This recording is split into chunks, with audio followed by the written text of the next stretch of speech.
सदि गौर भक्त वृंदा हरे कृष्णा कृष्णा कृष्णा हरे हरे हरे राम राम राम हरे हरे हरे कृष्णा कृष्ण कृष्णा हरे हरे हरे राम राम राम हरे हरे हरे கிருஷ்ணா. எல்லா பக்தர்களுக்கும் இனிமையான காலை வணக்கம். இன்றைய ஞாயிறு விருந்து சத்சங்க நிகழ்ச்சியில் வந்து கலந்துட்டு இருக்கிற எல்லா பக்தர்களுக்கும் என்னுடைய பணிவான நமஸ்காரம். இன்னைக்கு ப்ரோக்ராமுக்கு வந்திருக்கிற எல்லா குடும்பத்தாருக்கும் அவங்களுடைய ஆயுள் ஆரோக்கியத்துக்காகவும் குடும்ப அங்கத்தினருக்காக பிரார்த்தனை பண்ணுறோம். எல்லாரும் கிருஷ்ண பக்தியில் முன்னேற்றம் அடையணும், பகவானுடைய ஆசீர்வாதம் கிடைக்கணும். ஹரே கிருஷ்ணா கிருஷ்ண கிருஷ்ணா ஹரே ஹரே ஹரே ராம் ராம் ராம் ஹரே ஹரே. நம்ம எல்லாருக்கும் ஒரு பெரிய பாக்கியம் எதிராஜ் பிரபு கிடைச்சது. அவருடைய சங்கம் இங்கே கொடுத்து இங்கே இருக்கிறவங்களுக்கெல்லாம் கிருஷ்ண பக்தியை கொடுத்து பிரபுபாவுடைய இயக்கத்துக்கு ஒரு பெரிய சேவை செய்து வருகிறார். அதனால இங்கே எல்லாரும் வந்து பிரபுவோடைய சங்கம் எடுத்துகிட்டு மேலும் கிருஷ்ண பக்தியில் முன்னேற்றம் அடையணும்னு பிரார்த்தனை பண்ணிக்கிறோம். நம்ம எல்லாருக்கும் ஒரு அழகான வாய்ப்பை வந்து பிரபு ஏற்படுத்தி கொடுத்துருக்காரு. பிரபுபாவுடைய கருணையால் இன்னைக்கு வந்து வாய்ப்பு கொடுத்தமைக்காக எல்லா பக்தர்களுக்கும் பிரபுவுக்கும் என்னுடைய மனமார்ந்த நன்றி. இன்னைக்கு நம்ம படிச்சது பகவத்கீதையினுடைய 10வது அத்தியாயம், 10th chapter. இது கிருஷ்ணருடைய ஆப்புலன்ஸ், பகவானுடைய வைபவங்களை பற்றி சொல்லுது இந்த அத்தியாயம். முதல் அத்தியாயத்துல பகவான் கிருஷ்ணரும் அர்ஜுனனும் எப்படி பேசிட்டு இருந்தாங்க? ஃபர்ஸ்ட் சாப்டர்ல முதல் அத்தியாயத்துல பகவான் கிருஷ்ணர் அர்ஜுனன் எப்படி பேசிக்கிறாங்க, அவங்களுக்குள்ள ரிலேஷன்ஷிப் எப்படி இருந்தது, உறவு.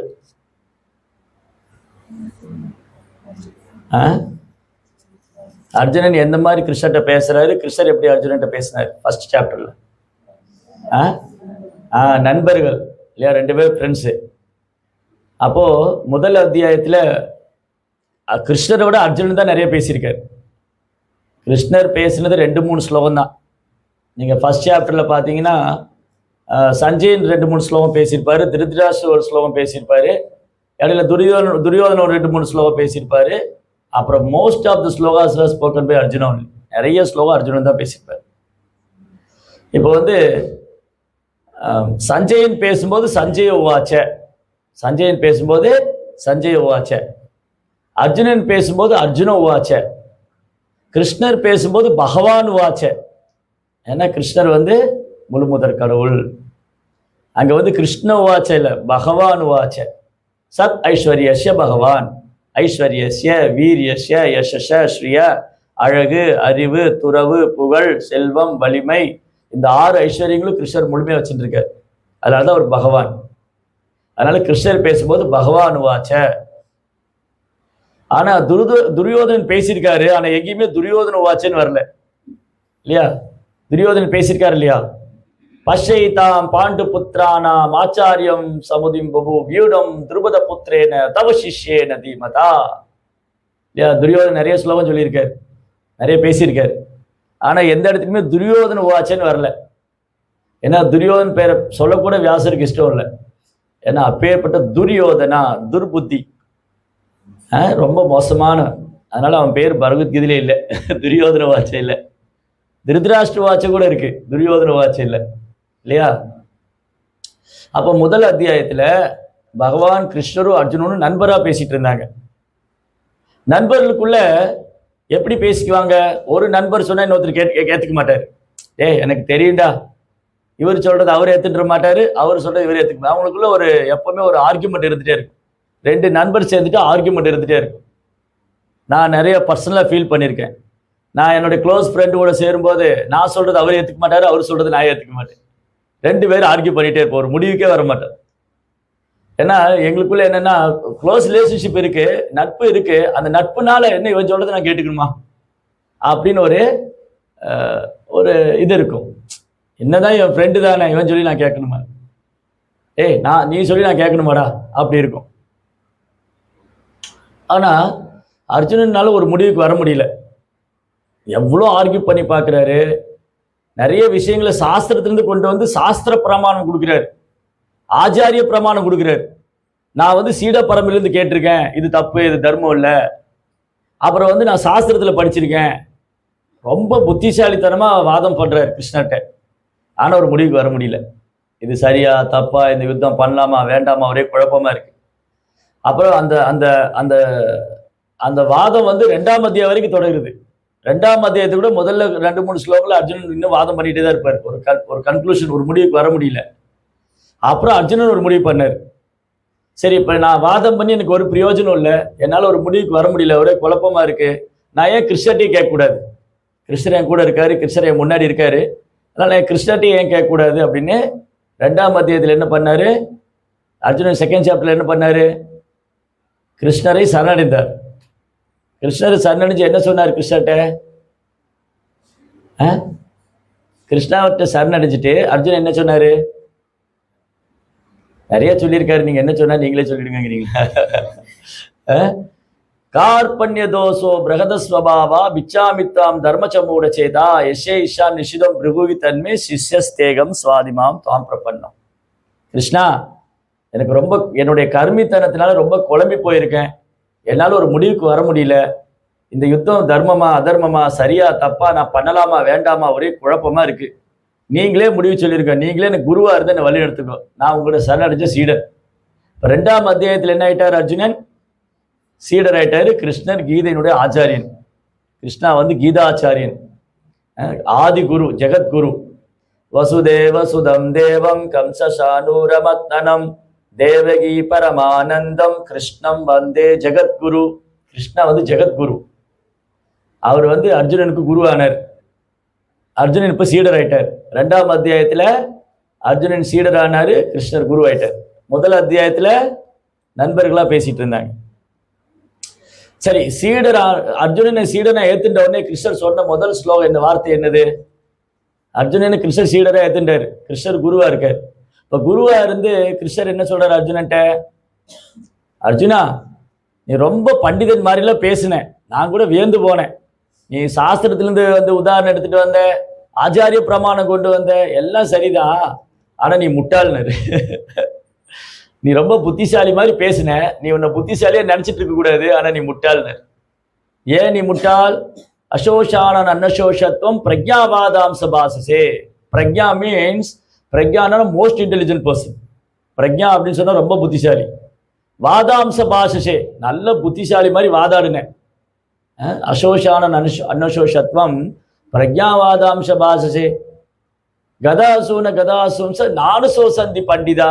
ஆனா ஒரு பண்டிதன் வாழ்பவருக்கோ மாண்டவருக்கோ வருந்துறது இல்லை. ஒரு பண்டிதன் என்ன பண்ண மாட்டாரு? வாழ்பவருக்கோ மாண்டவருக்கோ வருந்துறது இல்லை. ஆனா நீ ரொம்ப புத்திசாலி மாதிரி பேசிட்டு இருந்தா, ஆனா நீ ஒரு முட்டாள் அர்ஜுனா. ஏன் கிருஷ்ணர் அர்ஜுனனை முட்டாள்னு சொல்றாரு? ஏன் கிருஷ்ணர் அர்ஜுனன் முட்டாள்னு சொன்னார்? யோசிங்க. ஏன் கிருஷ்ணர் அர்ஜுனனை முட்டாள் என்று அழைத்தார்? நானே பதிலும் சொல்லிட்டேன். நீங்க தான் ஒரு கன்க்ளூட் பண்ணி கொடுக்கணும். இதுதான் காரணம். ஏன்? ஏன்னா அர்ஜுனன் தன்னை உடலோடு அடையாளப்படுத்திட்டு இருந்தார். நான் இந்த உடம்பு சஜனா துஷ்டேமம் சஜனம் கிருஷ்ணா யூசம் சமுபாஸ்திதம் சீதந்தி மமகாத்ராணி முகம்ஷ பரிசுஷதி. கிருஷ்ணா, என்னால் இங்கே நிற்க முடியல, உடம்பெல்லாம் நடுங்குது, வாயெல்லாம் தொண்டையெல்லாம் வறண்டு போச்சு, நாக்கெல்லாம் உலர்ந்துருச்சு, அழுகையா வருது. ஏன்னா இவங்கெல்லாம் என்னுடைய ஜனங்கள். ஸ்வஜனா, ஸ்வஜனா மீன்ஸ் மை ஓன் ரிலேட்டிவ்ஸ். அப்போ அர்ஜுனன் கேட்குற, நீங்க உங்க தாத்தாவை கொல்லுவீங்களா?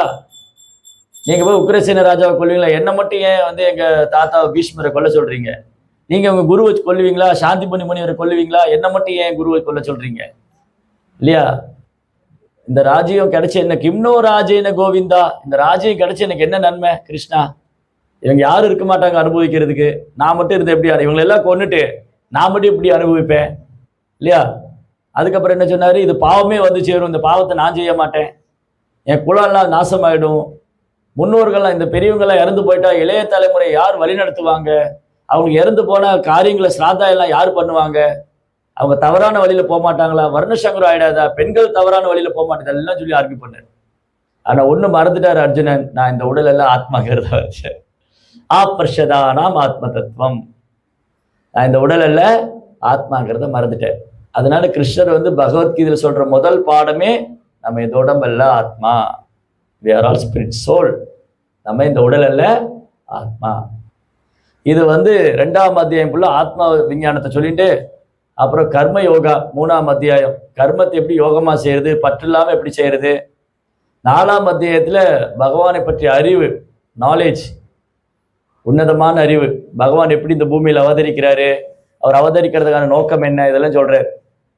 5ஆம் அத்தியாயத்துல நிஷ்காம கர்ம யோகா, எப்படி செயலை கிருஷ்ணருக்காக பண்றது, கிருஷ்ணருடைய திருப்திக்காக பண்றது. 6ஆம் அத்தியாயத்துல தியான யோகா, பல்வேறு யோக முறைகளை சொல்லிட்டு அர்ஜுனன் சொன்னார், இதெல்லாம் என்னால பண்ண முடியாதுன்னு.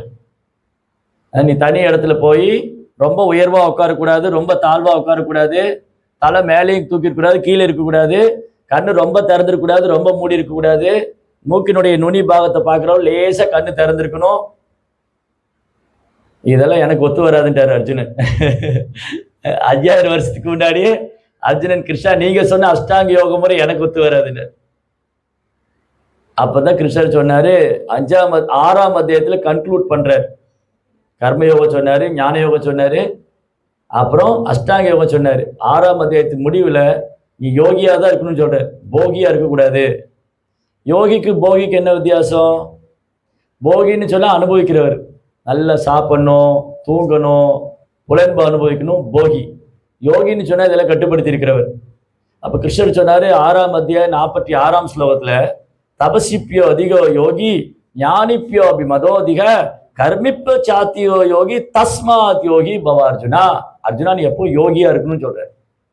சரி கிருஷ்ணா, நான் யோகியா இருக்கேன், நான் என்ன யோகா பண்றது? என்னால தியான யோகா பண்ண முடியாது, அஷ்டாங்க யோகா பண்ண முடியாது, என்னால இதெல்லாம் பண்ண முடியாது. சரி, யோகத்திலேயே பெஸ்ட் நீங்களே சொல்லிருங்க, யோகத்திலேயே சிறந்த யோகத்தை நீங்களே சொல்லிருங்க. அப்ப கிருஷ்ணர் என்ன சொல்றாரு? இதுதான் யோகத்திலே சிறந்தது.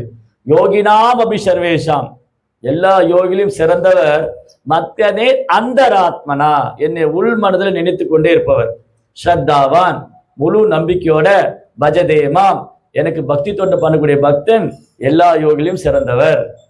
யோகினாம் அபி சர்வேஷாம் மத்கதேன் அந்தராத்மனா. ஜெய் ஸ்ரீ ராதா மாதவ் கி ஜெய், கௌர் நிதாய் கி ஜெய். யோகினாம் அபி சர்வேஷாம் மத்கதே நந்தராத்மனா ஸ்ரத்தாவான் பஜதேயோ மாம் சமே யுக்த தமோமதஹ. அர்ஜுனா, எல்லா யோகிலையும் சிறந்தவர் யாருன்னா, என்னை எப்பொழுதும் உள் மனதிலே நினைத்துட்டு ரொம்ப நம்பிக்கையோட பஜதே மாம், பக்தி தொண்டு செய்யக்கூடியவர். கிருஷ்ணரை நினைச்சிட்டு தான், நான் கிருஷ்ணரை நினைக்கிறேன், நான் ஒன்றும் செய்ய மாட்டேன் இல்லை. நீங்க தான் கிருஷ்ணரை நினைக்க சொன்னீங்களேண்ணா. கிருஷ்ணரை நினைச்சிட்டு இருந்தா அவர் மேல அன்பு செய்யணும், பக்தி தொண்டு பண்ணணும். அது செய்யலைன்னா கிருஷ்ணரை நினைச்சிட்டு இருக்க முடியாது. அதனால இங்க பிரபுபா ரொம்ப அழகா நமக்கு சொல்லி கொடுக்குற, பஜதேங்கிற வார்த்தை கிருஷ்ணருக்கு மட்டும்தான் பொருந்தும். பஜன்ஸ், இங்க நிறைய பஜன்ஸ் எல்லாம் வந்துருச்சு, அந்த சாமி பஜன், இந்த சாமி பஜன். நோ, பஜன்னா கிருஷ்ண பஜன் தான், ஹரி பஜன் தான். இந்த பஜதேங்கிற வார்த்தை, பக்தி தொண்டுங்கிற வார்த்தை கிருஷ்ணருக்கு மட்டும்தான் பொருந்தும், வேற தேவதைகளுக்கோ யாருக்குமே பொருந்தாது. பஜதே, பக்தி தொண்டு, பக்தர்கள், பாகவதம், பகவான், இதெல்லாம் கிருஷ்ணரோடு சம்பந்தப்பட்டது, வேற யாருக்கும் இது பொருந்தது. அதனால எல்லா யோகிலையும் சிறந்தவர் யாருன்னா பகவானுக்கு பக்தி தொண்டு செய்யறவர் தான். அதான் கிருஷ்ணர் 6ஆம் அத்தியாயத்திலே சொல்லி முடிச்சிட்டார். எல்லா யோகிலையும் சிறந்தவர் என்னுடைய பக்தன், என்னை எப்போ உள்மனது. அந்த பக்தர் எங்க வேணாலும் இருக்கலாம்.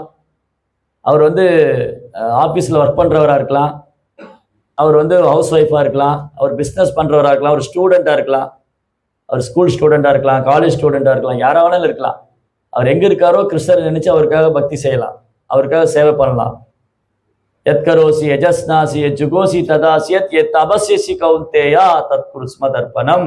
அர்ஜுனா, நீ எதையெல்லாம் படைக்கின்றாயோ, எதையெல்லாம் கொடுக்கின்றாயோ, எந்த தவங்களெல்லாம் செய்றியோ எனக்கு பண்ணிடுன்னு சொன்னார். அப்போ 9ஆம் அத்தியாயம் வரைக்கும் கிருஷ்ணர் தூய பக்தி தொண்டு சொல்றாரு. அது 9ஆம் அத்தியாயத்துல கிளியரா டைரக்டாவே சொல்லிட்டாரு. ஒரு அத்தியாயத்திலும் கிருஷ்ணர் பக்தி தொண்டு தான் சொல்றாரு. 2ஆம் அத்தியாயம் பக்தி தொண்டு தான். 2ஆம் அத்தியாயத்தோட தலைப்பு சாங்கிய யோகம். சாங்கிய யோகம் எங்க முடியுது? பக்தி தொண்டுல தான் முடியுது. கர்மயோகம் எங்க முடியுது? பக்தி தொண்டுல தான் முடியுது. ஞான யோகம் எங்க முடியுது? எல்லாமே பக்தி தொண்டுல தான் முடியுது. அதனால பக்தி தொண்டு தான் சிறந்தது 6ஆம் அத்தியாயத்துல சொன்னார். 9ஆம் அத்தியாயத்துல அந்த பக்தி தொண்டுடைய ரகசியங்களை இன்னும் ரொம்ப கான்பிடென்ஷியலா, எப்படி கிருஷ்ணர் தன் பக்தனுக்கு பிரியமானவரா இருப்பாரு, எப்படி தன் பக்தன் மேல அவர் தனி கவனம் செலுத்துறாரு.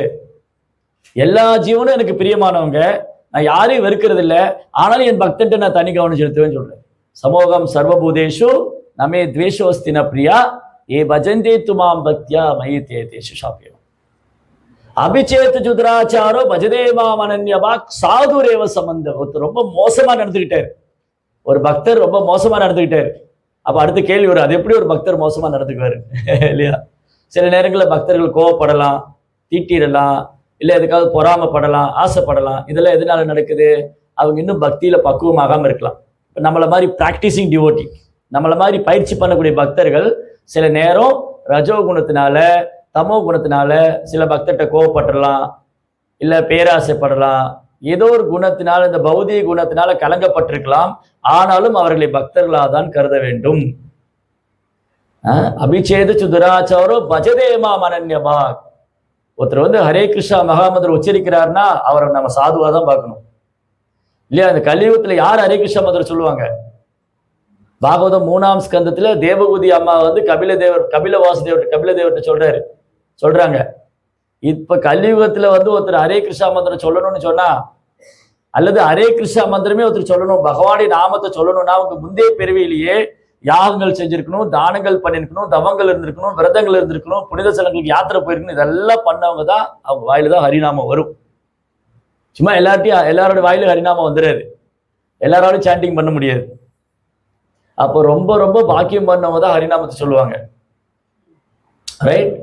அதனால பகவானுடைய நாமத்தை உச்சரிக்கிறதுங்கிறது ஒரு சாதாரண விஷயம் இல்லை, ரொம்ப பாக்கியம் பண்ணியிருக்கணும். அப்படி ஒரு பக்தர் ஹரே கிருஷ்ணா மந்திரம் சொல்றாருன்னா அவர் வைஷ்ணவராக தான் பார்க்கணும். அவங்கள கிரிட்டிசைஸ் பண்ணக்கூடாது, வைணவர்கிட்ட குற்றம் காணக்கூடாது, குறை சொல்லக்கூடாது, அவங்க பிறப்பை வச்சு அடையாளப்படுத்தக்கூடாது, அவங்க செயலை வச்சு ஜட்ஜ்மெண்ட் பண்ணக்கூடாது. ஒரு பக்தரை வந்து ஜட்ஜ்மெண்ட் பண்ணவே கூடாது. இவர் என்ன அப்படி இருக்காரு, அவர் என்ன இப்படி இருக்காரு, இவரே அது பண்றாரு, அவரே இதெல்லாம் சொல்ல நோ கமெண்ட்ஸ். வைணவர்களை பத்தி கமெண்ட் பண்ணவே கூடாது. அபிச்சேது அவர் மோசமா நடந்துட்டா கூட, அப்ப ஏன் பிரபு அவர் மோசமா நடந்துக்கிட்டாரு? இதுதான் காரணம். ஒருவேளை அவர் இன்னும் பக்தியில பக்குவமாகாம இருக்கலாம், இல்ல இந்த குணங்கள் ரஜோகுணம் தமோ குணத்துடைய அந்த தாக்கத்தினால இருக்கலாம், இல்ல பழைய எண்ணங்கள் மனசுக்குள்ள இருக்கலாம், இல்ல மாயினுடைய கவர்ச்சியில மயங்கி போயிடலாம். ஆனா இதெல்லாம் இருந்தாலும் என்ன சொல்லியிருக்கு? கிருஷ்ணர் சொல்றாரு அவரை சாதுவா தான் பார்க்கணும். ஏன்னா அபிச்சேத் சுதராஜாரோ பஜதேமா மரண்யபாக் சாது ரேவ சம்பந்தவ்ய. அவர் சரியான பாதையில் இருக்கார். அவர் கிருஷ்ணர், அவர் வந்து ஒரு பக்தர் கிருஷ்ணரை முழுமுதற் கடவுளா ஏத்துக்கிட்டு இருக்கார். கிருஷ்ணரை முழுமுதற் கடவுளா ஏத்துட்டு அவருக்கு நாமம் சொல்லி சேவை பண்ணிட்டு இருக்கார். அப்போ அவரை சாதுவா தான் பார்க்கணும். சரி, அப்ப எப்படி அவர் திருந்துவாரு? அதை பத்தி நீங்க என்ன கவலைப்படுறீங்க இல்லையா? முதல்ல நான் திருந்திட்டேனான்னு பார்க்கணும். என்கிட்ட என்ன குறை இருக்கு?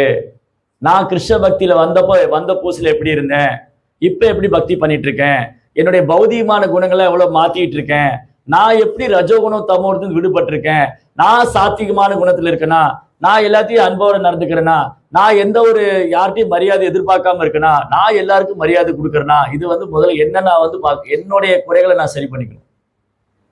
என்னுடைய குறைகளை நான் சரி பண்ணணும், இன்னொருத்தர் குறையை பார்க்க கூடாது. ஏன்னா கிருஷ்ணர் சொல்றாரு, ஷிப்ரம் பவதி தர்மாத்மா ஷஷ்சாந்தி கச்சதி கௌந்தேய பிரதிஜானேகி நமே பக்த பிரணஷ்யதி.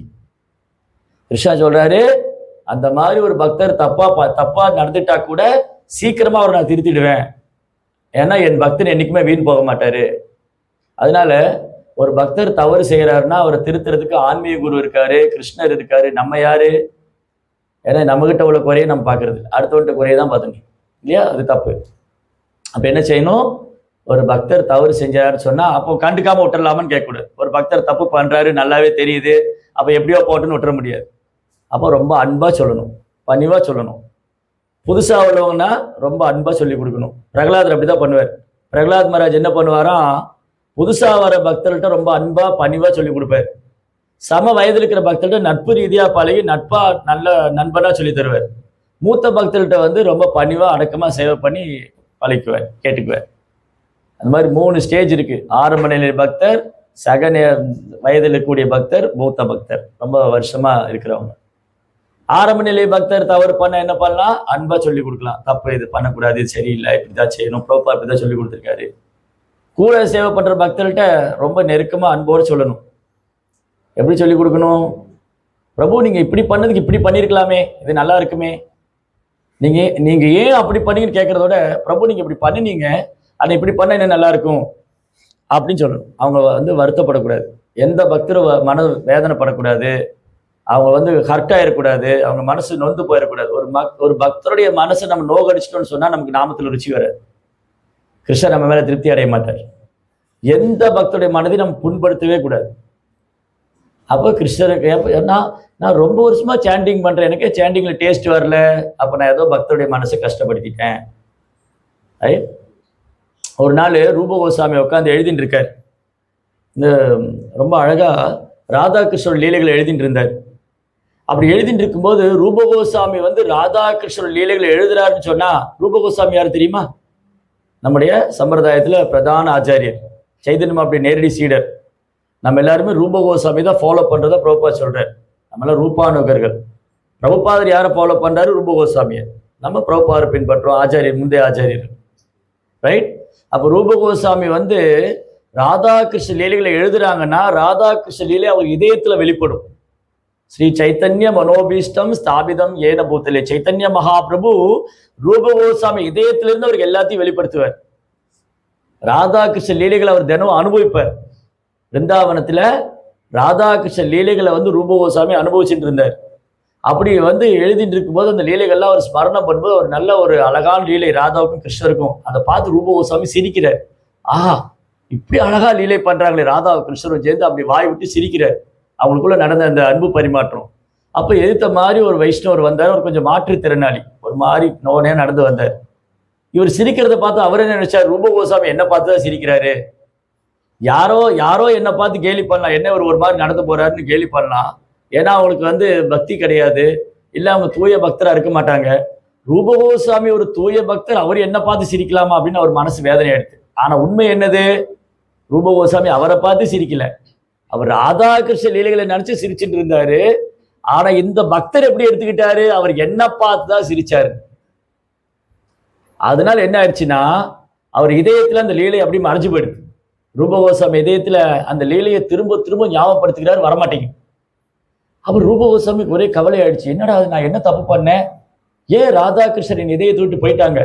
ராதாகிருஷ்ணர் ரூப கோஸ்வாமி இதயத்தை விட்டே போயிட்டாங்க.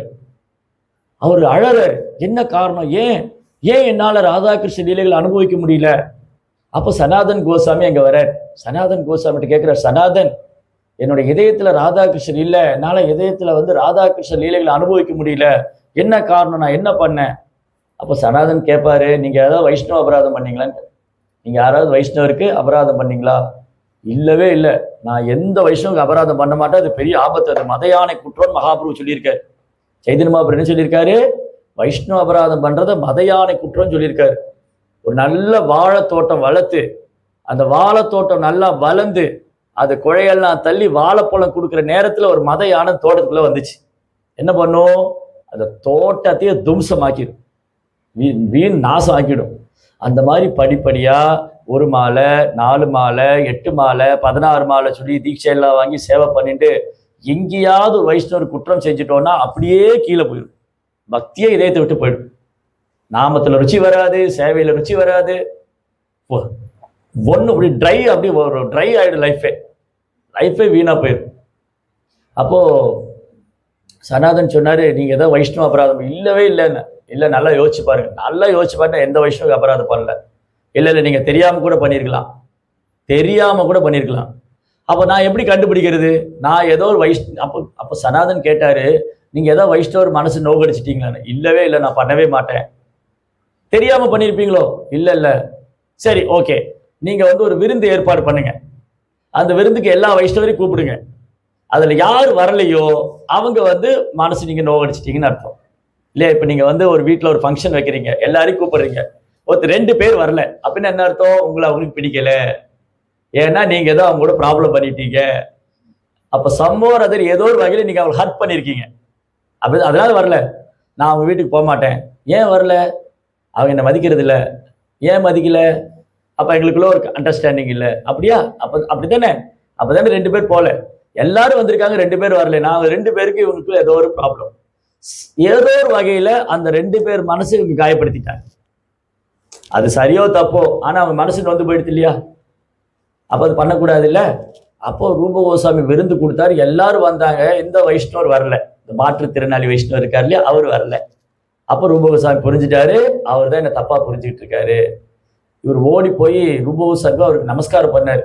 அவரு அழறாரு, இவர் ரூப கோஸ்வாமி எனக்கு வந்து நமஸ்காரம் பண்றாரு. இல்ல நான் வந்து உங்களை பார்த்து சிரிக்கல அப்படின்னு சொன்னோடனே அப்பதான் அவருக்கு புரியுது, அவரு ராதாகிருஷ்ண லீலையை நினைச்சு சிரிச்சுட்டு இருந்தாரு, நான் தப்பா புரிஞ்சுட்டேன்னு. அப்ப இந்த வைஷ்ணவருக்கு மனசுல புரிஞ்சது, நான் தான் ரூப கோஸ்வாமி தப்பா புரிஞ்சுக்கிட்டு அவர் மேல எந்த குற்றம் இல்லைன்னு சொல்லி, அவர் இல்ல உங்க மேல தப்பு இல்லை அப்படின்னு சொல்லி அவர் வந்து சமாதானம் ஆனதுக்கு அப்புறம் தான் திரும்பி ரூப கோஸ்வாமி இதயத்துல ராதாகிருஷ்ண லீலைகள். அந்த மாதிரி பகவானுடைய பக்தி தொண்டும் பகவானும் அவ்வளவு தூய்மையானது. அதனால எவ்வளவுக்குள்ள நம்ம வைஷ்ணவர்களுக்கும் பகவானுக்கு சேவை பண்றோமோ அவ்வளவுக்குள்ள நம்ம இதய தூய்மை அடையும். தெரியாம கூட நம்ம வைஷ்ணவருக்கு அபராதம் பண்ணக்கூடாதுங்கிறத சொல்ல. அப்ப இதெல்லாம் சொன்ன உடனே அர்ஜுனன் வந்து இப்ப என்ன ஆயிட்டாரு, 10ஆம் அத்தியாயம் வந்து அர்ஜுனன் டிவோட்டி ஆயிட்டாரு. முதல் அத்தியாயத்துல நண்பர்களா இருந்தாங்க, 2ஆம் அத்தியாயத்துல இருந்து 9ஆம் அத்தியாயம் வரைக்கும் குரு சீடரா இருந்தாங்க. 2nd சாப்டர்ல இருந்து 9th சாப்டர் வரைக்கும் குரு டிசைபிள். 10th சாப்டர் வந்து அர்ஜுனன் சொல்றாரு. 10ஆம் அத்தியாயத்துல அர்ஜுனன் என்ன சொல்றாரு, பரம் பிரம்ம பரம் தாம பவித்ரம் பரமம் பவான் புருஷம் சாஸ்வதம் திவ்யம் ஆதி தேவம் அஜம் விபு. கிருஷ்ணா, நீங்க தான் அந்த பரபிரம்மம், நீங்க தூய்மையானவர், பவித்ரம், புருஷன், நீங்க தான் புருஷோத்தமன், சாஸ்வதம் நிலையானவர், திவ்யம் திவ்யமானவர், ஆதி தேவம் தேவாதி தேவன், அஜம் பிறப்பற்றவர், விபும் எல்லையற்றவர், ஆதி தேவம் அஜம் விபு. அப்போ உடனே நம்மள மாதிரி ஆளுகளை என்ன சொல்லுவோம், அர்ஜுனன் வந்து கிருஷ்ணருடைய பக்தரு அதனால புகழ்றாரு. ஏன் நம்ம வெளியில போய் பிரச்சாரத்துக்கு போனோம்னா, நீங்க ஏன் இஸ்கானுக்கு வரக்கூடாது, ஹரே கிருஷ்ணா மந்திரம் சொல்லுங்கன்னா, நீங்க இஸ்கான்ல இருக்கீங்களே அதான் கிருஷ்ணர் தான் முழுமுத கடவுள்னு சொல்லுவீங்க இல்லையா? அப்படியே முத்திரை குத்திடுவாங்க. நீங்க எல்லாம் இஸ்கான் ஃபாலோ பண்றீங்க, உங்களை கேட்டா கிருஷ்ணர் தான் முழுமுத கடவுள்னு சொல்லுவீங்க, நீங்க கிருஷ்ண நாமத்தை மட்டும் தான் சொல்லுவீங்க, நீங்க கிருஷ்ணர் கோயிலுக்கு மட்டும் தான் போவீங்க. ஆனா அதான் உண்மை, சாஸ்திரம் அதான் சொல்லுது. அதனால அர்ஜுனன் சொன்னாரு, இது ஏன் கருத்து இல்ல, நான் சொல்லல. ஒருத்தர் நினைச்சுக்கலாம், ஓ அர்ஜுனன் கிருஷ்ணருடைய பக்தரா இருக்காரு அதனால சொன்னாரு கிருஷ்ணர் தான் பரபிரம்மம், அவர் தான் தூய்மையானவர், அவர் தான் முழுமுதற் கடவுள். No, it's not my statement, இது என்னுடைய கருத்து இல்ல. இவங்க எல்லாம் சொல்லி கேட்டிருக்கேன். யாரு? ஆவஸ்வா ரிஷய சர்வே தேவரிஷி நாரத சதா அசில தேவலா வியாச ஸ்வயம் சைவ பிரவிஷ்மி. இவங்க எல்லாம் சொல்லி கேட்டிருக்கேன். அசிலர், தேவலர், நாரதர், வியாசர் இப்ப கண்ணு முன்னாடியே பாக்குறேன். இப்ப வந்து கண்ணு முன்னாடி பாக்குறேன், நீங்க தான் முழுமுதற் கடவுள். அப்போ இது 10ஆம் அத்தியாயத்திலிருந்து அர்ஜுனன் கிருஷ்ணர்கிட்ட பக்தனா பேசிட்டு இருக்காரு. அப்புறம் கிருஷ்ணர் அவருடைய வைபவங்களை எல்லாம் சொல்றாரு அர்ஜுனனுக்கு. அதான் இந்த ஒரு வைபவங்களா வந்துட்டே இருக்கும்.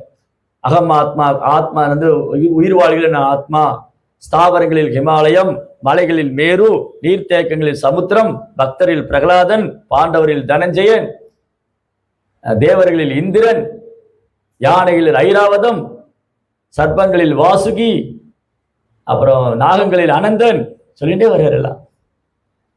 அப்ப இந்த ஸ்லோகத்துல சொல்றாரு, நான் வந்து சாமவேதம். சாமவேதம் வந்து ரொம்ப அழகா இருக்கும். நம்ம கூட இது பிரேமதோடி சொல்லும்போது சாமவேத பக்த விருந்திக்கின்னு சொல்றோம். ஏன்னா சாமவேதம் வந்து வேதங்கள்ல நிறைய போர்ஷன் இருக்கு. வேதம் வந்து ஒரு சமுத்திரம் மாதிரி, அதுல நிறைய இருக்கு. ஆயுர்வேதா, ஜோதிர்வேதா, அப்புறம் வந்து பல தேவதை வழிபாடு, அப்புறம் ஞான காண்டம், உபாசன காண்டம், கர்ம காண்டம், நிறைய இருக்கு. அதுல பல கிளைகள் இருக்கு. அதுல சாமவேதம் வந்து ரொம்ப அழகா கிருஷ்ணனுடைய புகழ் பாடக்கூடியது. தேவர்கள்லாம் புருஷ சூத்தகம், நாராயண சூத்தகம்லாம் சொல்லி பகவானை வர்ஷிப் பண்ணுவாங்க, வழிபாடு பண்ணுவாங்க. அதனால அந்த வேதங்களில் நான் சாம வேதமாக இருக்கிறேன். இந்த உலகத்துல எதெல்லாம் பெஸ்ட்டோ அது கிருஷ்ணான்னு அர்த்தம், நல்லா புரிச்சுக்கணும். இந்த உலகத்துல எதெல்லாம் பெஸ்ட்னா அது கிருஷ்ணா.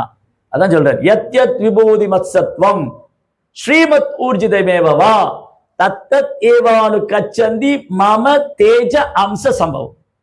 இந்த உலகத்துல என்னென்ன அதிசயம் பாக்குறீங்களோ, ஒருத்தர் விளையாட்டுல வந்து தொடர்ந்து 6 பால் 6 அடிக்கிறாரு, கிருஷ்ணருடைய ஒரு சிறிய அம்சம். ஒருத்தர் ஃபுட்பால்ல தொடர்ந்து 3 கோல் போட்டாரு, கிருஷ்ணருடைய சிறிய அம்சம். ஒருத்தர் வந்து ரொம்ப பியூட்டிஃபுல்லா பொலிட்டிக்கல்ல வந்து ரூல் பண்றாரு, கிருஷ்ணருடைய சிறிய அம்சம்.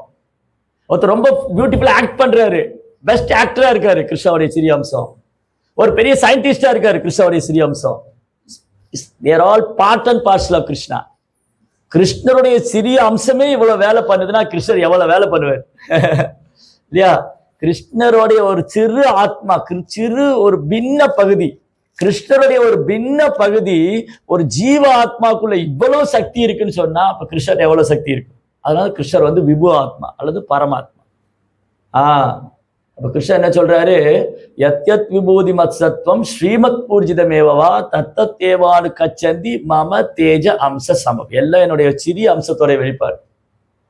இதெல்லாம் சொல்லிட்டு கிருஷ்ணர் சொல்றாரு, இதெல்லாம் சொல்லி என்ன இருக்கு அர்ஜுனா, என்னுடைய வைபவங்கள் ஒரு சாம்பிள் தான் உனக்கு காமிச்சேன்னு இவ்வளவு சொல்லிட்டாரு. இந்த அத்தியாயத்துல என்னெல்லாம் சொல்லியிருக்காரு பாருங்க. மலைகளில் நான் வந்து மேரு, தாவரங்களில் ஹிமாலயம், ஓடும் நதிகளில் கங்கை, இதெல்லாம் சொல்லிட்டு இதெல்லாம் சொல்ல என்ன இருக்கு. நம்ம கூட சில பேசுவோம், என்னை பத்தி நான் ஏங்க சொல்லணும், அதெல்லாம் சொல்லியெல்லாம் முடிக்க முடியாது. இது வந்து பொய்யங்காலத்துல தான் வர்றது. என்னை வந்து எங்க ஊர்ல வந்து கேட்டு பாருங்க, டைப்பிங்ல எங்க சென்டர்ல வந்து கேளுங்க, நான் எப்படிலாம் சேவை பண்றேன்னு சொல்லுவாங்க, நான் எப்பேற்பட்ட டிவோட்டின்னு சொல்லுவாங்க. இதெல்லாம் தற்பெருமை. ஆக்சுவலி கிருஷ்ணா இங்க தற்பெருமை சொல்லல, கிருஷ்ணர் உண்மையை சொல்றாரு. ஏன்னா பிரபுபாட்ட ஒரு தடவை கேட்டாங்க, பிரபுபாதே கேள்வி கேட்ப. சில நேரம் என்ன பண்ணுவார்னா, பிரபுபாத் அவரே கேள்வி கேட்டு அவரே ஆன்சர் பண்ணுவார். அவர் கேட்பாரு, ஏன் கிருஷ்ணர் பகவத்கீதை அவரை பத்தியே சொல்லணும், ஏன்னா அவர் சொன்னாதான் தெரியும், இல்லைன்னா தெரியாது. கிருஷ்ணர் தன்னை தானே வெளிப்படுத்தணும் இல்லையா. பிரபுபாத் சொன்னாரு, நான் வந்து அமெரிக்கா வந்திருக்கேன், நான் யாருன்னு எப்படி உங்களுக்கு தெரியும், பிரபுபாதே சொல்லணும் அவர் யாருன்னு. நான் வந்து பக்தி வேதாந்த சுவாமி, நான் வந்து பக்தி சித்தாந்தருடைய சீடர், நான் கௌடி வைஷ்ணவத்தில் இருக்கேன் அப்படிலாம் அவரே சொல்லணும். அதுக்கப்புறம் அவரை யார் இன்ட்ரடியூஸ் பண்றாங்களோ அவங்க சொல்லணும். இப்போ நான் இங்கே வந்தோடனே பிரபு வந்து சொன்னார், இவர் ஜெகதானந்த பிரபு, இவர் இந்தியாவிலேருந்து வந்திருக்காரு, இவர் என்ன படிச்சிருக்காரு, இவ்வளோ வருஷமா இருக்காரு. அப்போ ஒன்று என்னை பற்றி அவர் சொல்லணும், என்னை பற்றி நானே சொல்லணும் இல்லையா. அதனால கிருஷ்ணர் என்ன பண்றாரு, அவர் யாருன்னு அவரே பகவத்கீதை சொல்றாரு. அப்போ பகவத்கீதைன்னு என்னது, கிருஷ்ணர் யாருன்னு கிருஷ்ணரே சொல்றாரு. அப்போ பாகவதம் என்னது, பகவத்கீதை வந்து கிருஷ்ணர் யாருன்னு அவரே சொல்றாரு. அப்ப பாகவதம் என்னது, கிருஷ்ணர் யாருன்னு அவரை உணர்ந்தவங்க சொல்றாங்க, அதான் பாகவதம். யாரெல்லாம் சொல்றாங்க, பிரகலாத் மகாராஜ், பீஷ்மர், குந்தி தேவி, அப்புறம் வந்து துருவர், நாரதர், மகாதேவர், பிரம்மதேவர், எல்லாருடைய பெயரும் பாகவதத்தில் இருக்கு. அப்ப பகவத்கீதையில கிருஷ்ணர் தன்னைத்தானே அறிமுகப்படுத்திக்கிறாரு, பாகவதத்துல கிருஷ்ணரை உணர்ந்தவங்க சொல்லி கொடுக்குறாங்க. They are realised Krishna. தேரல் வந்து என்ன சொல்றது, அவங்க வந்து தன்னை உணர்ந்த ஆத்மாக்கள், செல்ஃப் ரியலைஸ்டு சோல்ஸ். அவங்களுக்கு ரியலைசேஷன், கிருஷ்ணர் இருந்த அனுபவங்கள். பாகவதம் என்னது, பாகவதம் வந்து பகவத்கீதை என்னது, பகவத்கீதை கிருஷ்ணரை பற்றிய ஞானத்தை கிருஷ்ணரே கொடுக்கிறாரு. பாகவதம் வந்து கிருஷ்ணருடைய நாம ரூப குணாதிசயங்களே அதை உணர்ந்த பக்தர்கள் சொல்றாங்க. கிருஷ்ணர் எவ்வளவு கருணை வாய்ந்தவர், அந்த பக்தர்கிட்ட எப்படி அன்பு செய்யறாரு, அதான் பாகவதம். ரைட்.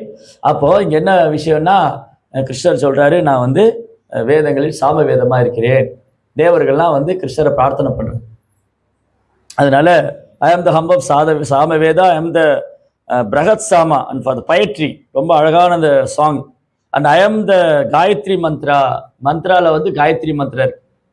இங்க மலேசியால இந்த மாதிரி கிடையாது. நீங்க இந்தியாவில் வந்தீங்கன்னா பெரிய ஸ்பீக்கர் போட்டு காயத்ரி மந்திரத்தை பாட விட்டுருவாங்க. அது பாடி ஓம் போர் புவஸ்வகா அது பாடிக்கிட்டே இருக்கும். ஆக்சுவலி அப்படி பண்ணக்கூடாது. காயத்ரி மந்திரா வந்து லவுடா வந்து ஸ்பீக்கர்லாம் போடக்கூடாது. காயத்ரி மந்திரா வந்து குருகிட்ட போய் கேட்கணும். ஏன்னா காயத்ரி மந்திரா வந்து ஆன்மீகத்தில் முன்னேறக்கூடிய முயற்சி பண்ற பக்தர்கள், ஆன்மீகத்தில் பக்குவமாறவங்க பயிற்சி பண்ணக்கூடிய மந்திரம் காயத்ரி மந்திரம். யாரெல்லாம் ஆன்மீக வாழ்க்கையில் பக்குவம் அடையணும்னு நினைக்கிறாங்களோ அவங்க குருகிட்ட போய் தீட்சை வாங்கணும். Second initiation. முதல் தீட்சைக்கு வந்து ஹரிநாம் பேர். ஃபர்ஸ்ட் இனிஷியேஷன் வந்து ஹரிநாம். அது குரு வந்து நமக்கு ஹரிநாமம் கொடுக்குறாரு. ஹரிநாம் வந்து மகாமந்திரா. மகாமந்திரம் சொல்றதுக்கு எந்த தகுதியும் தேவையில்லை. யார் வேணாலும் எங்க வேணாலும் எப்ப மைக்க போட்டு ரோட்டில் நீங்க கத்தலாம், பாடலாம், ஆடலாம், ஓடலாம், என்ன வேணாலும் பண்ணலாம். சைத்தன்ய மாப்பிள்ளை எல்லாமே பண்ணாரு. ஹரிநாமத்தை ரோட்ல பாடி ஆடி எல்லாரையும் கத்த விட்டு எல்லாரையும் பாட வச்சு எல்லாருக்கும் எந்த ஒரு பாகுபாடும் கிடையாது. இவன் உயர்ந்தவன் தாழ்ந்தவன், ஏழை பணக்காரன், உயர்ந்த குலம் தாழ்ந்த குலம், இவனுக்கு தகுதி இருக்கு தகுதி இல்லை, ஒரு டிஃபரன்ஸும் கிடையாது.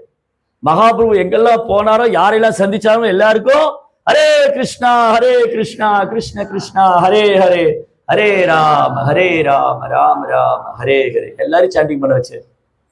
பட் காயத்ரி மந்திரம் அப்படி பாட முடியாது. ஸோ காயத்ரி மந்திரா வந்து ரொம்ப சீக்கிரட்டா குருகிட்ட போய் காதுல வாங்கணும். குரு வந்து காதுல சொல்லணும். அது வந்து ஆன்மீக முன்னேற்றத்துக்காக குருகிட்ட இருந்து காயத்ரி மந்திரம் காதுல வாங்கிட்டு அதை ப்ராக்டிஸ் பண்ற பிராமணா அதை தினம் 3 வேளை காயத்ரி சொல்லணும். அந்த மந்திரத்தில் என்ன சொல்லிருக்கு, ஓம் பூர் புவஸ்வகா. ஒரு பிராமணர் வந்து காயத்ரி மந்திரம் சொல்றாருன்னா அவர் 3 உலகத்தில் உள்ளவங்களுக்காக பிரார்த்தனை பண்றாரு. பூர் புவஸ்வகா. அந்த மந்திரத்துல 3 உலகம் இருக்கு. ஓம் பூர் ஸ்வஹா. அந்த மந்திரம் சொல்லும்போது, காயத்ரி மந்திரம் சொல்லும்போது அந்த பிராமணர் வந்து தன்னுடைய புலன்களை கட்டுப்படுத்தி, மனதை கட்டுப்படுத்தி எல்லா ஜீவன்களுக்காகவும் பகவான்கிட்ட பிரார்த்தனை செய்யறாரு. அதாவது பாகவதத்துல முதல் ஸ்லோகமே தீமகிங்கிற வேர்டு இருக்கு. தீமகி, இது காயத்ரி மந்திரத்துல வரக்கூடியது. அதனால காயத்ரி மந்திரம்னாலே கிருஷ்ணரை வழிபடுறது தான். பட் ஆனா கலியுகத்துக்கான தர்மம் வந்து மகா மந்திரம். காயத்ரி மந்திரம் யார் சேன் பண்ணலாம்? பிராமண தீட்சை வாங்கினவங்க தான் காயத்ரி மந்திரம் சொல்ல முடியும். யாரெல்லாம் போய் எலிஜிபிளா நல்ல பிராமணிக்கல் குவாலிஃபிகேஷன், பிராமண தகுதியை வளர்த்துன்னு இருக்கிறவங்க, பிராமண குணம் இருக்கிறவங்க குருகிட்ட போய் காயத்ரி மந்திரம் வாங்கணும். காயத்ரி மந்திரம் பிறப்பால் பிராமணர் தான் உச்சரிக்கணும்னு இல்லை. அது அப்படி கலியுகத்தில் அப்படி நினைச்சுக்கிட்டு இருக்காங்க, பிறப்பால் பிராமணர் தான் காயத்ரி மந்திரம். பிரபுபாதர் இருந்து காயத்ரி மந்திரம் அமெரிக்காவில் கொடுத்தாரு. பக்தி சித்தாந்த மகாராஜ் எல்லாருக்கும் காயத்ரி மந்திரம் கொடுத்தாரு. ஈவன் பிரபுபாதர் மாதாஜிகளும் காயத்ரி மந்திரம் கொடுத்திருக்காரு. இது பெரிய புரட்சி. இது எல்லாரும் கிரிட்டிசைஸ் பண்ணுவாங்க. அது எப்படி செய்யலாம், எப்படி பெண்கள் காயத்ரி மந்திரம் சொல்லலாம்? பிரபுபாதர் சொன்ன செஞ்சார். இதுதான் ஆச்சாரியர். ஆச்சாரியர் இந்த முடிவு எடுக்க முடியும். பக்தி சித்தாந்த மகாராஜ் என்ன பண்ணாரு? காயத்ரி மந்திரத்தை எல்லாருக்கும் கொடுத்தாரு. யாரெல்லாம் பிராமண தகுதி இருக்கோ, யாரெல்லாம் வந்து கிருஷ்ண பக்தி இயக்கத்துல பயிற்சி எடுத்துட்டு இருக்காங்களோ, அவங்களுக்கு பிராமணிக்கல் குவாலிஃபிகேஷன் இருக்கா, அவங்களுக்கு கூப்பிட்டு காயத்ரி மந்திரம் கொடுத்தாரு. No you can chant Gayatri. Prabhupadar இன்னும் ஒரு படி மேல போய் மாதாஜிலுக்கும் காயத்ரி மந்திரம் கொடுத்தாரு. அதனால இங்கதான் உண்மையான புரட்சியே இருக்கு. நீங்க இந்தியாவில் வந்தா நிறைய பேர் புரட்சி பேசுவாங்க. பெண்கள் ஆண்களுக்கு சமம், நாங்க வந்து அதை பண்ணுவோம், நாங்க இதை செஞ்சிருவோம். இல்லை, உண்மையில் பிரபுபாதர் தான் பண்ணியிருக்காரு இல்லையா? சமுதாயத்துல நிறைய பேர் சொல்லுவாங்க ஆண்கள் பெண்கள் சமம். என்ன பிரபுபாதர் சொன்ன ஆண்கள் பெண்கள் பார்க்கறது நாங்கள் ஆத்மாவை பார்க்குறோம். இது ஆண் பொண்ணுலாம் கிடையாது. ஆத்மாவுக்கு ஏது ஆண் பொண்ணெல்லாம் இல்லையா? பிரபுபாதர் வந்து மாதாஜிக்கும் காயத்ரி மந்திரம் கொடுத்தாரு. அதனால காயத்ரி மந்திரம் சொல்லணும்னு சொன்னா தகுதி வேணும். ஒருத்தர் காயத்ரி மந்திரம் சொல்லணும்னா தகுதி வேணும். குருகிட்ட போய் குருவுக்கு பணிவா சேவை பண்ணி அடக்கமா பண்ணி, அப்புறம் குரு பார்க்கறாரு ஒரு கிருஷ்ண பக்தியில எவ்வளவு ஆர்வமா இருக்காரு. பிரபுபாதர் சொன்னார் ஒரு கிளாஸ்ல, நீங்க எல்லாம் இப்ப கிருஷ்ண பக்தி இயக்கத்துல வந்துட்டு இருக்கீங்க, நீங்க சின்சியரா வந்து ஹரே கிருஷ்ணா மந்திரம் ஜெபம் பண்ணா உங்களுக்கு ஹரிநாம தீட்சை கிடைக்கும். அதுக்கப்புறம் மேலும் அந்த பக்தர் எப்படி கிருஷ்ண உணர்வுல முன்னேற்றமா இருக்காரு, ஆவலா இருக்காருன்னு பார்த்து ஒரு காயத்ரி மந்திரம் தருவோம். அவங்களுக்கு டெய்ட்டி வர்ஷிப் எல்லாம் பண்ணலாம். காயத்ரி மந்திரம் வச்சுட்டு அவங்க போய் பகவானுடைய விக்கிரகத்துக்கு பூஜை செய்யலாம், ஆரத்தி பண்ணலாம், அலங்காரம் பண்ணலாம், போகா சமைக்கலாம். அப்போ பகவானுக்கு சமைக்கிறதுக்கு Brahmanical qualification important. Deities worship, விக்கிரக ஆராதனை பண்றதுக்கு காயத்ரி மந்திரம் தேவை, பிராமணிக்கல் குவாலிஃபிகேஷன் தேவை. ஆனா ஹரிநாமம் சொல்றதுக்கு ஒரு தகுதியும் தேவையில்லை. யார் வேணாலும் எப்ப வேணாலும் எங்க வேணாலும் சொல்லலாம் இல்லையா? நம்ம வந்து குருகிட்ட தீட்சை வாங்கினதுக்கு அப்புறம் ஹரே கிருஷ்ணா மந்திரம் சொல்றோமா, இல்ல இஸ்கான்ல வந்தோடனே ஹரே கிருஷ்ணா மந்திரம் சொல்றோமா? ஒரு பக்தனை பார்த்த உடனே அவர் நீங்க சொல்றாங்க கோயில்ல வந்தோடனே நீங்க ஹரே கிருஷ்ணா மந்திரம் சொல்லுங்க, ஜெபமாலை கையில கொடுத்துட்டாரு. ஒரு பக்தர் நம்மளை பார்த்த உடனே கூப்பிட்டு உட்கார வச்சு நீங்க தினமும் ஹரே கிருஷ்ணா மந்திரம் சொல்லுங்க, கையில ஜெபமாலை கொடுத்துட்டாரு. அப்ப அடுத்த கேள்வி வந்துடும், அப்புறம் எதுக்கு எனக்கு குரு? ஹரே கிருஷ்ணா மந்திரம் சொன்னா நான் பிறப்பிறப்புலேருந்து விடுபடுவேன். ஹரே கிருஷ்ணா மந்திரம் சொன்னா நான் மீண்டும் பிறவால் நிலை அடைவேன். ஹரே கிருஷ்ணா மந்திரம் சொன்னா என் பாவம் எல்லாம் போயிடும். பகவானுடைய மகா மந்திரத்துக்கு இவ்வளவு சக்தி இருக்குன்னா அப்ப எனக்கு எதுக்கு குரு? இதே மந்திரம் தான் குரு தராரு ஃபர்ஸ்ட் இனிஷியேஷன்ல. ஹரே கிருஷ்ண கிருஷ்ண கிருஷ்ண ஹரே ஹரே, ஹரே ராம ராம ராம ஹரே ஹரே. இந்த மந்திரத்தை நம்ம ஜபிக்கிறோம். அப்படியே குருகிட்ட போகணும். ஏன் குருகிட்ட போகணும்? எதுக்கு குரு? அப்போ ஹரே கிருஷ்ணா மந்திரம் சொன்னாலே ஒருத்தர் வந்து பகவான்கிட்ட போயிடலாம், அப்ப குரு எதுக்கு? யோசிக்க. எவ்வளவு பேர் இங்க தீட்சை வாங்கியிருக்கீங்க? எவ்வளவு பேர் வந்து 16 மாலை ஜெபம் பண்ணிட்டு இருக்கீங்க குறைஞ்சபட்சம்? சரி, அப்போ கொஞ்சம் பேர் தீட்சை எடுத்திருக்கீங்க, கொஞ்சம் பேர் தீட்சை எடுக்கல. தீட்சை எடுக்காதவங்க ஏன் தீட்சை எடுக்கணும்? தீட்சை எடுத்தவங்க ஏன் குருகிட்ட போய் இந்த மந்திரம் வாங்கிக்கணும்? அதே மந்திரம் தான் நமக்கு வந்த புதுசுல சொல்லி கொடுத்த அதே மந்திரம் தான். யார் வந்தாலும் அதே தான். வெளியில ஸ்பீக்கர் போட்டு பாடுறோம், ரோட்ல பாடுறோம், ரத யாத்திரையில பாடுறோம், எல்லா இடத்துக்கும் எங்க ஒரு பக்தர் எங்கெல்லாம் பிரபுபாதர் எங்கெல்லாம் போனார் எல்லாருக்கும் ஹரே கிருஷ்ணா மந்திரம் சொல்லி கொடுத்தாரு. சைதன்ய மகாபிரபு எங்கெல்லாம் போனார் எல்லாருக்கும் ஹரே கிருஷ்ணா மந்திரம் சொல்லி கொடுத்தாரு. எல்லாரையும் சான் பண்ண வச்சார். அப்ப குரு எதுக்கு?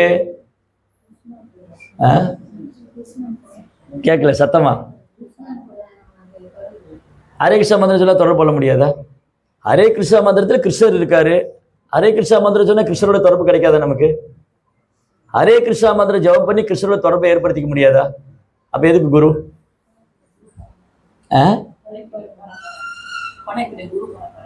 சரி, பகவான் நாம சொன்ன பகவான்கிட்ட போயிடலாம். எனக்கு எதுக்கு குரு? குரு பரம்பரை எல்லாம் தபி துஹாய்போ ஹரி நமாசுகே அபராதா ஹாட்ட. குருதேவா, எனக்கு இந்த ஹரே கிருஷ்ணா மந்திரம் கொடுத்துருக்கீங்க, நான் அபராதம் பண்ணாம அந்த நாமத்தில் ருச்சி வரணும், அதுக்கான சக்தி நீங்க தான் கொடுக்கணும். யோகியாதா விசாரே கிச்சு நகி பாய் தொமார கருணா. சார், எனக்கு ஒரு யோகிதையும் கிடையாது. எனக்கு பகவான் நாமத்தை சொல்றதுக்கோ அவருக்கு சேவை பண்றதுக்கோ ஒரு யோகிதையும் கிடையாது. ஏன் யோகிதை இல்ல? நானே கிருஷ்ணரை வேணான்னு வந்துட்டேன். நம்ம எல்லாரும் எப்படி இங்க வந்திருக்கோம்? கிருஷ்ணர் வேணான்னு வந்துட்டோம். எனக்கு கிருஷ்ணர் வேணாம், கோலோவந்தாவன் வேணாம், ஒண்ணு வேணான்னு வந்துட்டோம். அப்ப என்ன தகுதி இருக்கு நம்ம கிருஷ்ணருடைய நாமத்தை சொல்றதுக்கு? என்ன தகுதி இருக்கு நம்ம கிருஷ்ணருக்கு சேவை பண்றதுக்கு? அப்ப ஒரு தகுதியும் கிடையாது. அப்ப குருவுடைய கருணையை தான் நம்ம நம்பி இருக்கோம். எனக்கு நாமத்துல ருச்சி வரணும், நாமத்துல எனக்கு ருச்சி வரணும், ஹரிநாமத்துல எனக்கு ருச்சி வரணும், அந்த நாமத்தை நான் குற்றம் இல்லாம சொல்லணும், அந்த நாமத்தை சொல்லி நான் பகவானை தாமரை திருப்பாத்தை அடையணும்னு சொன்னா அது குருவுடைய கருணை வேணும். குரு என்ன பண்ணுவாரு? ஒரு கையில கிருஷ்ணரை பிடிச்சிட்டு இருக்காரு, ஒரு கையில நம்மளை பிடிச்சிட்டு இருப்பாரு. இப்ப ரெண்டு பேருக்கு நடுவுல குரு இருக்காரு. இந்த கையில பிடிச்சிட்டு இருக்கிற கிருஷ்ணரை இந்த கையில பிடிக்கிற சீடனோடு கனெக்ட் பண்ணி விடணும். இந்த சீடனை பிடிச்சின்னு போய் குரு என்ன பண்ணுவாரு? சீடரை கொண்டு போய் கிருஷ்ணர் கையில ஒப்படைக்கணும். அந்த ரெண்டு பேருக்கு நடுவுல குரு இருக்காரு. ஏன்னா இவரால கிருஷ்ணரை அணுக முடியாது. ஏன்னா இவர் வேணான்னு வந்தவர். நம்ம எல்லாருமே கிருஷ்ணர் வேணான்னு வந்தவங்க. கிருஷ்ணர் யாருன்னு எப்படி நமக்கு தெரியும்? பிரபுபாவுடைய கருணையால தான் நமக்கு தெரியுது கிருஷ்ணர் தான் முழு முதற் கடவுள். இல்லை நாமளும் 10ஓட 11 வச்சிருப்போம். அந்த அம்மை, இந்த அம்மா, அந்த சாமி, எல்லா சாமியோட கிருஷ்ண சாமி, எல்லா சாமியும் ஒண்ணுதான் சாமி, கிருஷ்ணசாமி, ராமசாமி, முனுசாமி, கிருஷ்ண, எல்லா சாமியும் ஒண்ணுதான் சாமி, இல்லையா? அப்படிதான் நினைச்சிட்டு இருக்கோம். ஆனா Prabhupada no, Krishna is the supreme seat of God. Krishnar தான் பரம புருஷோத்தமனான முழு முதற் கடவுள். அப்போ பிரபுபா ஒரு பக்கம் கிருஷ்ணருடைய கையை பிடிச்சிட்டு இருக்கார், இன்னொரு பக்கம் நம்ம கையை பிடிச்சிட்டு இருக்கார். இந்த சீடனை கூட்டின்னு போய் கிருஷ்ணர்கிட்ட கொடுத்தார். அதான் ஆன்மீக குரு. குருமார்கள் பிரபுபாடி சீடர்கள் என்ன பண்றாங்க? நம்மளை பிடிச்சு கிருஷ்ணர்கிட்ட ஒப்படைக்கிறாங்க. அதனால குருவோடைய கருணை, அந்த குருவோடைய கருணையை வேண்டிதான், குருவோடைய கருணையில தான் எல்லாமே இருக்கு. அதனால ஒரு பக்தர் ஹரே கிருஷ்ணா மந்திரம் ஆரம்பத்திலே ஜபிக்க ஆரம்பிச்சாலும் நமக்கு தீட்சை வாங்கும் போதுதான் நமக்கு நாமத்துல இன்னும் வைராகியம், தொடர்ந்து ஜபிக்கணும். இப்ப நம்ம தீட்சைக்கு முன்னாடி எப்படி பண்ணுவோம்? ஒரு நாள் 8 மாலை, ஒரு நாள் 7 மாலை, அரை மாலை, நான் 2 தடவை சொன்னேன், 4 தடவை சொன்னேன், இப்படிலாம் சொல்றவங்க இருக்காங்க. நீங்க ஹரே கிருஷ்ணா மந்திரம் நான் ஒரு நாளைக்கு 4 தடவை சொல்லிட்டேங்க, அதுக்கப்புறம் நான் பாதி மாலை சொன்னேங்க, அப்புறம் எனக்கு டைம் நேரம் இல்லைன்னு சொல்லுவாங்க. அப்புறம் 8 மாலை சொன்னேன், 10 மாலை சொன்னேன். தீட்சை வாங்கிட்டா என்ன ஆகும்? நான் குருட்ட வாக்கு கொடுத்துருக்கேன், குறைந்தபட்சம் 16 மாலை சொல்லுவேன். அப்போ ஒரு கமிட்மெண்ட் ஆயிடுச்சு. அப்போ இனிஷியேஷன் தான், தீட்சை வாங்கும்போது நமக்கு ஆன்மீக வாழ்க்கை தொடங்குது. அப்போ குருட்ட நான் வாக்கு கொடுக்குறேன், நான் தினமும் 16 மாலை குறைந்தபட்சம் ஜபிக்கிறேன், 4 விதமுறை கடைபிடிக்கிறேன். அது கேரண்டியா நம்ம பண்ணும்போது குரு கேரண்டி. நம்ம குருக்கு வாக்கு கொடுத்தா குரு நமக்கு பொறுப்பு எடுத்துக்கிறேன். சரி, நான் உன்னை கிருஷ்ணாட்ட அழைச்சிட்டு போறேன், இல்லையா? அதுக்குதான் குரு எதுக்கு? குருங்கிறவர் மிகப்பெரிய பொறுப்பு எடுத்துன்றார். நம்மளை எல்லாம் கிருஷ்ணாட்ட அழைச்சின்னு போற பொறுப்பு, அது ரொம்ப கஷ்டமான பொறுப்பு. நம்மளை போய் கிருஷ்ணாட்ட கூட்டின்னு போறது சாதாரண விஷயமா? யோசிச்சு பாருங்க. நம்மளை கிருஷ்ணாட்ட கூட்டின்னு போறது சாதாரண விஷயமா என்ன? தலை குப்புற நிக்கணும் நம்மளை எல்லாம் அழைச்சின்னு போறதுன்னா. அந்த பெரிய பொறுப்பு எடுத்துட்டு இருக்காரு. இவங்க தப்பு பண்றவங்க, குறை உள்ளவங்க எல்லாம் இருக்கு. சரி, பரவாயில்ல, வரட்டும். நான் அந்த பொறுப்பு எடுத்து இவங்களுக்கு பயிற்சி கொடுத்து இவங்களுக்கு கிருஷ்ண பக்தி பண்ண வச்சு நான் எப்படியாவது கிருஷ்ணாட்ட அழைச்சின்னு போயிடுறேன். நாம பிடிவாதமா இருக்கோம், குருவும் பிடிவாதமா இருக்காரு, எப்படியாவது இவனை கூட்டின்னு போகணும்னு. நம்ம என்ன பிடிவாதமா இருக்கோம்? நான் இப்படிதான் இருப்பேன். அப்புறம் கொஞ்சம் கொஞ்சமா ட்ரெயின் பண்ணி எப்படியாவது நம்மளை பிடிச்சு கிருஷ்ணாட்ட அழைச்சின்னு போறதுக்காக அவரு இங்க முயற்சி பண்ணிட்டே இருக்காரு. அதனால இங்க காயத்ரி மந்திரம் குருவிட்ட இருந்து வாங்கி நம்ம ரொம்ப சைலண்டா மனசுல ஜபிக்கணும். 3 முறை, காலையில 3 சந்தியா, சாயம் ஸ்துவாம் தஸ்ஸ எஸ்எஸ்திரி சந்தியம் வந்தே குரு ஸ்ரீ சரணார, 3 தடவை அந்த குரு காயத்ரி மந்திரத்துல குரு காயத்ரி இருக்கும். 7 காயத்ரி மந்திரம் இருக்கும். அதுல கிருஷ்ணருக்கு இருக்கும், மகாபிரபுக்கு இருக்கும், ஆன்மீக குருவுக்கு இருக்கும். அந்த மந்திரத்தை சொல்றோம். காலையில 3 வரை ஒரு நாளைக்கு ஆன்மீக குருட்ட பிரார்த்தனை பண்ணணும். அப்போ காயத்ரி மந்திரம் கிருஷ்ணா. மாகாணா மார்கழி சோகம், மார்கழி மாதம். சினிமா பாட்டு என்ன பண்ணாங்க? பழைய சினிமா பாட்டு இந்த ஸ்லோகத்தை எடுத்து அப்படியே பாட்டா பாடிட்டாங்க. இங்க கிருஷ்ணர் சொன்னாரு மாதங்களில் நான் தான் மார்கழின்னு, அவன் பொண்ணை பார்த்து பாடுறான் நீ தான் மார்கழின்னு. கிருஷ்ணர் சொல்றாரு காலங்களில் நான் தான் வசந்தம்னாரு. காலங்களில் கிருஷ்ணர் வசந்தம், அவன் சொல்ற காலங்களில் அவள் வசந்தம். அவள் இல்லை, கிருஷ்ணர் தான். சினிமா பாட்டே பாருங்க, இந்த பகவத்கீதை ஸ்லோகத்தை திருடி அப்படியே பாட்டா போட்டார். அவர் யோசிச்சுட்டே இருந்தார், என்ன பாட்டு எழுதுனா, ஒன்னும் ஐடியா வரலையே. பகவத்கீதை ஸ்லோகம் எடுத்தார், இது நல்லா இருக்கே. காலங்களில் அவள் வசந்தம், கலைகளிலே அவள் ஓவியம், மாதங்களில் அவர் மார்கழி. மாதங்களில் கிருஷ்ணர் தான் மார்கழி. வசந்த காலம் அவர் தான். அவர் சொல்றாரு பாவம், அதையும் திருடிட்டாங்க கிருஷ்ணர் இருந்து, ஒன்னையும் விட்டு வைக்க மாட்டாங்க. அப்போ கிருஷ்ணர் தான் இந்த சீசன்ல வந்து ஸ்ப்ரிங் சீசன் ரொம்ப நல்லா இருக்கு, வசந்த காலம். அப்போ வந்து கோயில்களில் வசந்தோற்சவம் நடத்துவாங்க. நீங்க வந்து மாயாப்பூர்ல, அப்புறம் வந்து ஜெகநாத் பூரியில, ஸ்ரீரங்கத்துல எல்லாம் போனீங்கன்னா வசந்தோற்சவம், வசந்த மண்டபம்னே இருக்கு. அங்க பகவானை உற்சவரை எழுந்தருளை பண்ணி அங்க பூஜைகள்லாம் பண்ணி வர்ஷிப் பண்ணுவாங்க. அந்த மாதிரி நம்முடைய காலங்கள் எல்லாமே பகவானோடு சம்மந்தப்பட்டிருக்கு. எல்லாமே இங்க காணக்கூடியது எல்லாமே கிருஷ்ணரோடு சம்மந்தப்பட்டிருக்கு. எப்போ அதில் கிருஷ்ணரை மறந்துட்டோமோ அப்போ அது பௌதிகமாயிடும். எப்போ அந்த இதில் கிருஷ்ணரை மறந்துட்டோமோ அது பௌதிகமாயிடும். எல்லாமே கிருஷ்ணரோடு சம்மந்தப்பட்ட அது ஆன்மீகமாயிடும்.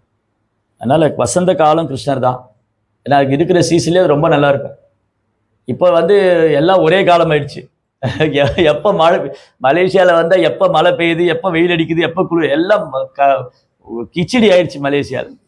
நீங்கள் இந்தியாவில் வந்தீங்கன்னா 365 நாள் 300 நாள் வெயில் அடிக்கும், ரொம்ப வெயில் அடிக்கும், ஆளே உருக்கிற அளவுக்கு வெயில் அடிக்கும். அப்புறம் அங்கங்கே எப்போ கொஞ்சம் கொஞ்சம் மழை பெய்யும், கொஞ்சம் குளிர் அடிக்கும். நார்த் இந்தியாவில் போனால் எல்லா எக்ஸ்ட்ரீமில் இருக்கும். வட இந்தியாவில் வந்தீங்கன்னா குளிர் காலத்தில் குளிர் தாங்க முடியாது, வெயில் காலத்தில் வெயில் தாங்க முடியாது, மழை காலத்தில் மழையும் தாங்க முடியாது. இதான் கலியுகம். கலியுகத்தில் எல்லாம் மாறிடுச்சு. ஆனால் விருந்தாவனத்தில் வந்து கிருஷ்ணர் இருக்கும்போது எல்லா காலங்களும் மேனிஃபெஸ்ட் ஆச்சு. விருந்தாவனத்தில் இப்போ நம்ம ஊர்ல எல்லாம் வெயில் காலம் வந்தால் ஐயோ ஏண்டா வெயில் வந்ததுன்னு இருக்கும். கிருஷ்ணருடைய பாகவதத்தில் இருக்கு, கிருஷ்ணருடைய உலகத்து காலத்தில் கோடை காலத்தை வரவேற்பாங்களா, வெயில் காலம் ரொம்ப நல்லா இருக்குமே, ஏன்னா அந்த வெயில் இதமாக இருக்கும். அதுதான் கிருஷ்ணருடைய கோலோக விருந்தாவனம். கோலோக விருந்தாவனத்தை விட்டு எவ்வளவு தூரம் வந்து கஷ்டப்படுற மாதிரி, நம்மளை மாதிரி முட்டாள் யாருமே இருக்க மாட்டாங்க. கோலோக விருந்தாவனத்தில் வெயில் காலம் கூட நல்லா இருக்கும், இங்கே ஏண்டா வெயில் காலம் வந்ததுன்னு இருக்கு. எல்லாமே பாருங்க கிருஷ்ணருடைய உலகத்துல எப்படிலாம் இருந்திருக்கு. கொஞ்சம் யோசிச்சு பார்த்தா அட எவ்வளோ பெரிய முட்டாளா இருந்திருக்கேன்னு தெரியும்.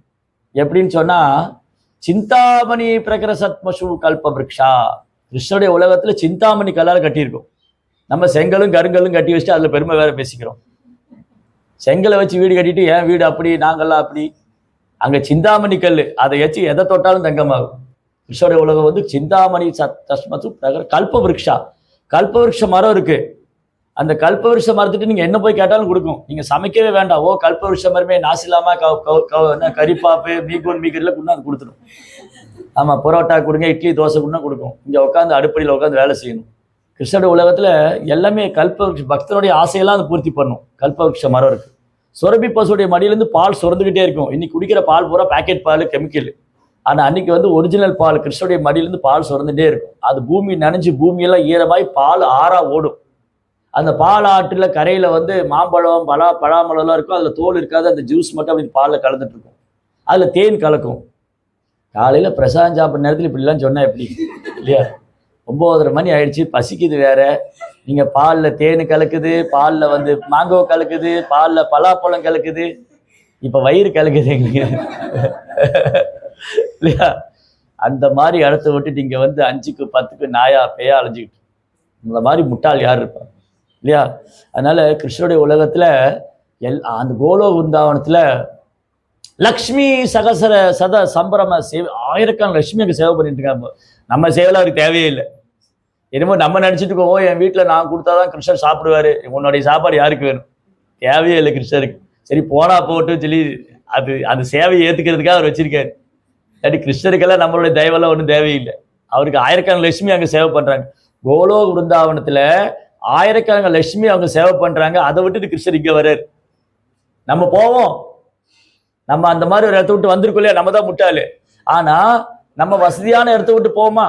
இப்போ வந்து நிறைய பேர் மலேசியாலேருந்து இந்தியாவிலேருந்து போய் அமெரிக்காலேயும் சுவிட்சர்லேயும் செட்டில் ஆவாங்க. அந்த இடத்த விட்டு வந்துடுவாங்க அவ்வளோ சீக்கிரம்.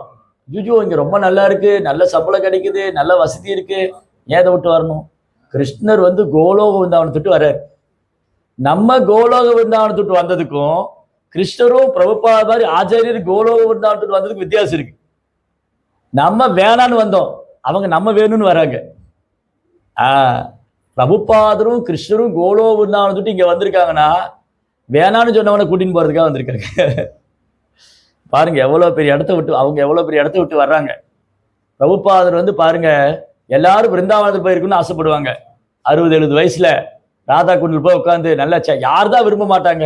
ரூப கோசாமி சொல்றாரு, வைகுண்டா ஜனிதோ வரா மதுபூரி தத்ராபி ரசோத்பாத் பிருந்தாரண்ய முதாரபாணி ரமணா தத்ராபி கோவர்தனா ராதா குண்ட மிகாபி கோகுலபதே பிரேமாமுலப்தாவதாத் குறியாத் கிரிதடே சேவாம் விவேகின். யார் தான் ராதா குண்டத்துல போய் இருக்க விரும்ப மாட்டாங்க, அது வயசான காலத்துல. அப்பதான் பிரபுபாத் வெளியிலே வருது. எல்லாரும் வயசான ராதா குண்டத்துக்கு போய் விரும்புவாங்க. பிரபுபாத் வயசானப்பதான் ராதா குண்டத்துக்கு வெளியில வந்தாரு. அவர் என்ன பண்ணாரு? அவர் போற இடத்துல ராதா குண்டமாக்கிட்டார், அவர் போற இடத்துல விருந்தாவனமாக்கிட்டார். அப்ப எவ்வளவு கருணை இருக்கு. அதனால பிரபுபாவுடைய கருணை, கிருஷ்ணருடைய கருணை, அவங்களுடைய கருணை காரணமற்ற கருணை. வேறுமனே நம்மளை எல்லாம் திரும்ப கூட்டின்னு போறதுக்கு தான். கிருஷ்ணர் இல்லாட்டி ஏன் பகவத்கீதை சொல்லணும்? அவருக்கு என்ன ஆசையா என்ன? நான் சொல்றேன், எல்லாரும் கேளுங்க, யாருமே இல்லை எனக்கு, அப்படிலாம் ஒன்றும் கிடையாது.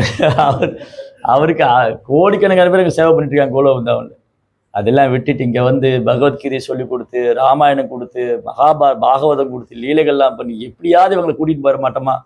பல அவதாரம் செஞ்சு ஏதோ ஒரு அவதாரத்தில் இவங்க கவர மாட்டாங்களா? சரி, நரசிம்ம லீலையை பத்தி பார்த்து வர மாட்டாங்களா? ராம லீலையை பார்த்து வர மாட்டாங்களா?